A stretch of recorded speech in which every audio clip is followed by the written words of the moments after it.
Lu Mbah Maimun Juber itu didolimi Balawi kok. Mbah Maimun itu kan dikudeta sama Pekalongan tahun 2000 dan itu cerita sendiri sama saya gitu. Jadi santri-santri sarang itu sebenarnya harus juga jangan lupa gitu bahwa apa Mbah Maimun itu ya ada peristiwa seperti itu. Jadi beliau itu hubungannya dengan Habaib ya sebatas husnudon saja. Beliau tidak memverifikasi sedetail sekarang tentunya dengan hasanah yang seluas sekarang dengan hasanah yang terbuka sekarang. Dan otomatis kalau Mbah Maimun masih sugeng ya tidak akan berstatement yang dengan mudahnya apa mengakui mereka gitu, mengakui nasab mereka. Bahkan kalau sudah jelas-jelas di situ penyimpangan akidah ya otomatis Mbah Maimun akan di depan untuk memperingatkan santrinya bahwa ini ada masalah.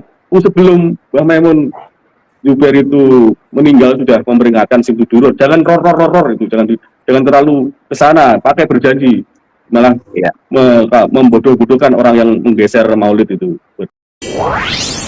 TV Al-Wahab Hot Inspiration.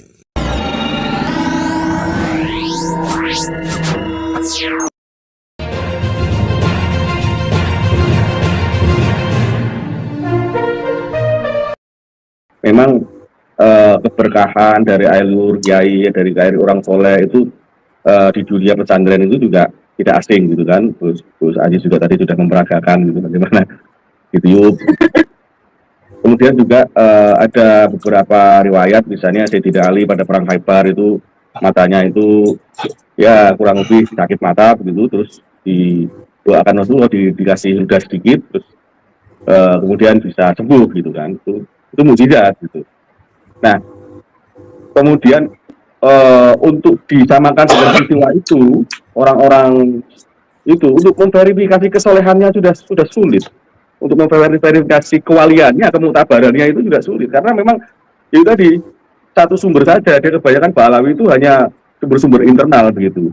Dan itu ketika orang memverifikasi justru itu membantu mereka. Kita itu membantu mereka gitu kan sebenarnya untuk bisa memilah kemudian menimbang bahwa mana ini yang berhubungan dengan akidah yang benar itu seperti apa gitu kan, yang berhubungan dengan peristiwa-peristiwa itu. Karena kalau setiap cerita kemudian setiap riwayat kemudian yang berbau nuklir tadi dipercaya, itu nanti akan merusak ini struktur berpikir kita, jadinya struktur logika kita, struktur keilmuan kita gitu.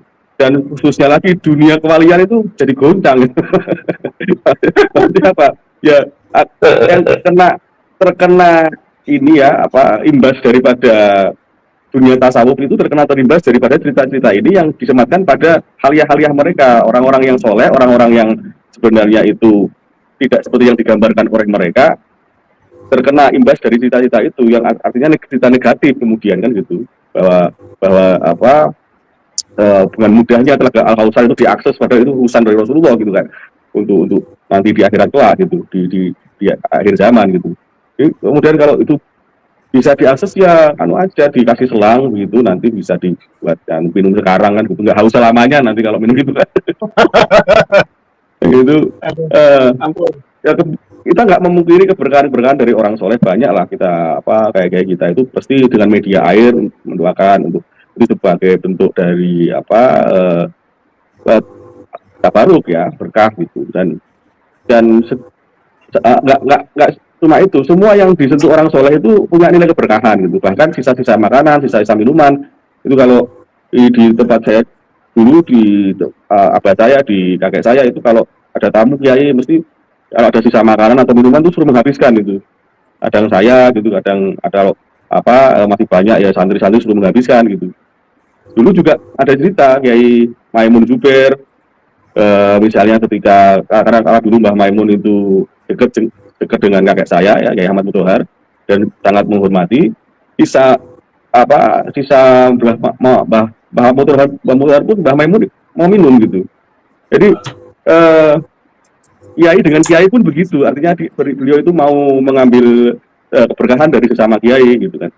Jadi artinya tidak memungkiri bahwa ada sisi-sisi yang itu bekasnya orang soleh, bekasnya, karena orang soleh itu kan menjaga dirinya, zahir batinnya, wudunya juga dijaga, mulutnya dijaga, pandangannya dijaga, artinya ada nilai keberkahan yang luar biasa. Apa-apa yang disentuh oleh mereka menjadi berkah, karena pasti di situ ada asarnya gitu kan, bahwa dan kemudian juga tadi ya berhubungan dengan layar liur ya, DNA dan segala macam, ya memang ada seperti itu juga gitu. Tapi tidak sefenomenal yang diceritakan tadi ya, tidak sebombastis tadi.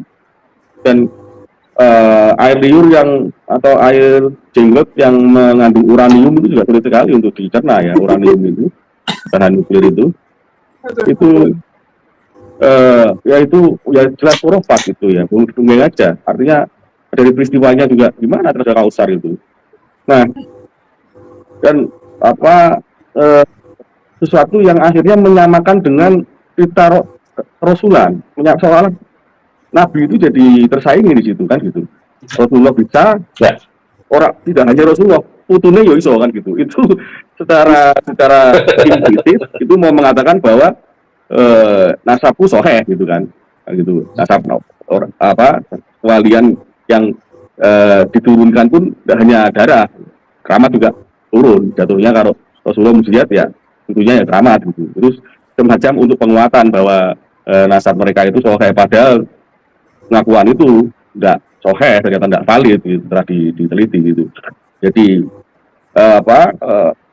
dengan ini cara untuk menghegemoni pikiran-pikiran santri-santri ya, terutama santri-santri muda ini, santri-santri yang literasinya itu belum berjalan dengan baik, kemudian juga dipengaruhi dengan ekosistem yang mereka bawa ya, karena yang tertarik dengan maulid-maulid, tertarik dengan tradisi-tradisi mereka, dengan ya, simtudurnya yang menarik, dengan suaranya yang begitu enak didengar, dengan musik.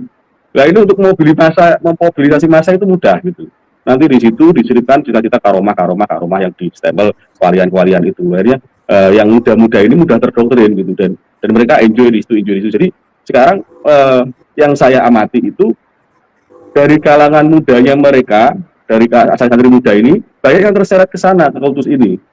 Karena apa? Ya itu minim verifikasi, minim literasi. Jadi generasi Simtuduror, artinya Simtuduror itu kan baru kebelakangan ya, kurang lebih ketika Bukses mempromosikan itulah tahun-tahun 2000-an itu, 2000 berapa itu kan.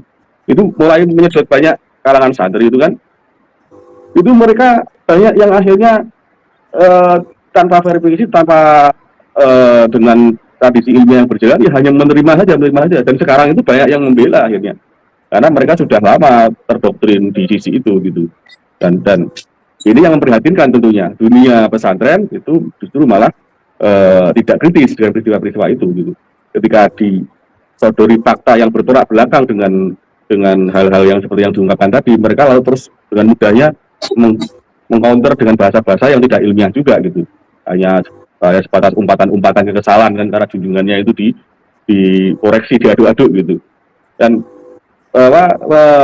memprihatinkan kan, jadi dunia santri, dunia pesantren itu karena gini, di luar ini nasab gitu kan, tapi di belakang ini ternyata rentetannya begitu banyak, dari akidah yang bersinggungan dengan Syiah, dengan cerita wali yang ternyata banyak khurafatnya, kemudian dengan tradisi-tradisi yang kemudian menggeser tradisi lokal ya, terus menggeser peran ulama-ulama lokal gitu. Di beberapa peristiwa itu kan ada kiai misalnya di panggung berbicara, mereka berbicara tentang keilmuan, berbicara tentang dalil-dalil secara ceramah. Ketika datang Habib, langsung riuh gitu. Penonton itu terus tersedot ke Habib ini, terus salaman, terus yang ceramah ini nggak diperhatikan gitu. Padahal si Habib ini ya nggak berilmu, bisa jadi cuma vokalis gitulah gitu loh. Tapi karena yang datang ini Habib ya, keramat gitu kan, dengan cosplay yang begitu menawan gitu, dengan baju dan segala macam tampilan menawan, ya akhirnya yang ceramah ini seperti tidak didengar gitu. Dan itu berkali-kali begitu. Nasib Kiai Pribumi itu begitu, nasib Kiai Pribumi yang sekarang jadi yang seperti itu ya, Kibin yang Pribumi itu benar begitu.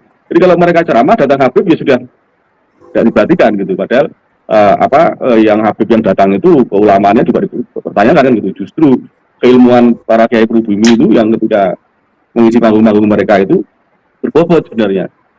Cuma ya itu banyak kiai, atau kemarin yang sudah singgung Kiai Ubed ya, yang kemudian sekarang di akhir-akhir keruntuhan nasab mereka ini akhirnya yang dimunculkan ke publik gitu.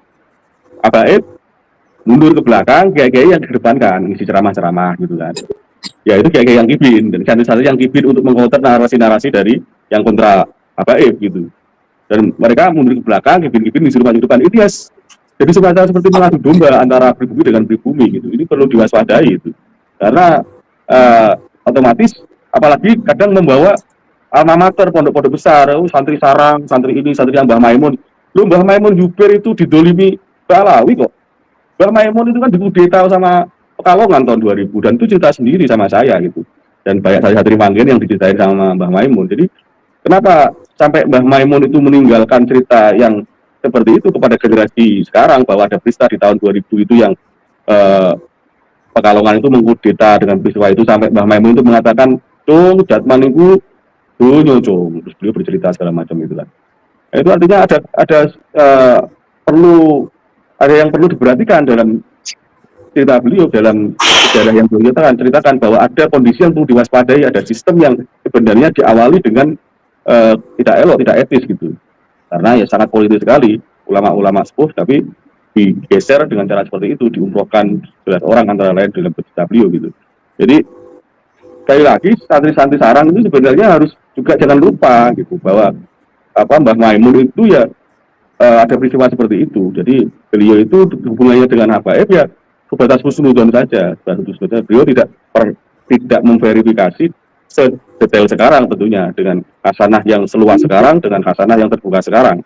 Dan otomatis kalau Mbah Maimun masih sugeng ya tidak akan berstatement yang dengan mudahnya mengakui mereka gitu, mengakui nasab mereka. Bahkan kalau sudah jelas-jelas di situ penyimpangan akidah ya otomatis Mbah Maimun akan di depan untuk memperingatkan santrinya bahwa ini ada masalah. Sebelum Mbah Maimun Juber itu meninggal sudah memperingatkan Simtudurun, jangan ror itu, jangan terlalu ke sana, pakai berjanji, malah membodoh-bodohkan orang yang menggeser maulid itu, bergeser zikir maulidnya itu. Ya itu tanda bahwa Mbah Maimun juga tidak serta-merta menelan mentah-mentah apa yang datang dari mereka gitu, karena ya tadi karena kondisi dulu itu kebenaran yang dibawa oleh mereka itu belum terbuka, artinya doktrin-doktrin dan segala macam itu belum menyentuh level ekosistem kebenaran gitu. Seperti yang sudah saya tulis di artikel itu, ekosistem kebenaran dulu itu masih terjaga dengan kiai-kiai itu. Tapi ketika kesini, ketika terbuka segala macam, dan ketika nasab itu kemudian di belakangnya ada pemalsuan sejarah NU dibelokkan, sejarah pahlawan, sejarah macam-macam mengenai kebangsaan, proklamasi, segala macam, itu ada narasi-narasi yang ada arah untuk menghegemoni Indonesia ini, untuk menghegemoni sampai sejarah Wali Songo. Jadi kompleks gitu. Jadi masuk ke birokrasi, masuk kemana-mana, itu ada tujuan untuk menarik mata banyak-banyaknya ke arah mereka. Dan NU ini pertarungannya di muktamar ke depan ini yang saya lihat ini, ya mereka pastinya akan totalitas di situ. Karena selama NU masih tidur ya, dengan penyelewengan mereka, otomatis belum maksimal ini untuk bisa mereka untuk menyadarkan yang gibin-gibin. Kalau mereka dari karangan Balawi nggak sadar ya wajar lah gitu. Wong itu mbah-mbahnya mereka kan gitu kan. Bela di mbah nih kan gitu. Tapi kalau yang pribumi ini masalahnya dia ikut menindas sistem yang menindas mereka gitu loh. Dia ikut menjadi barisan sistem yang menindas mereka sendiri. Ini kan aneh, logika aneh sekali gitu. Dengan mempercayai dari nasab dan seluruh yang ada dari rentetan itu, ya coba dibuka pelan-pelan. Memang ini nggak bisa cepet-cepet gitu, pelan-pelan untuk menyelami satu-satu gitu. Jadi semoga para pemimpin yang bisa masih logis, masih bisa berpikir, masih mau menelaah itu, terutama bisa cepat tersadarkan dengan fenomena ini. Dan sepertinya saya terlalu panjang. Ya saya tutup. Semoga bermanfaat. Wassalamualaikum warahmatullahi wabarakatuh.